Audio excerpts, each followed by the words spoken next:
Sziasztok! Ma egy varázstrükköt fogok nektek mutatni 50 forintossal,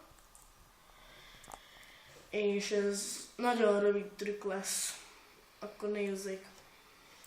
Berakom ide a tenyerembe, becsukom, és elkezdem dörzsölni a tetejét.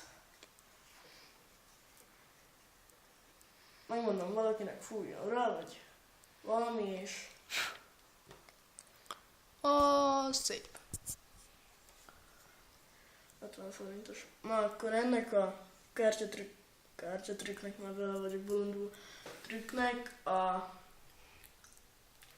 célja, hogy belerakjuk, és amikor dörzsöljük, nem megmutatom, akkor a érmét így a szélére rakjuk, és akkor így felhúzzuk. De útod ne lehessen látni. Szóval ezt azért kell gyakorolni. Ja. Akkor ennyi volt mára. Sziasztok!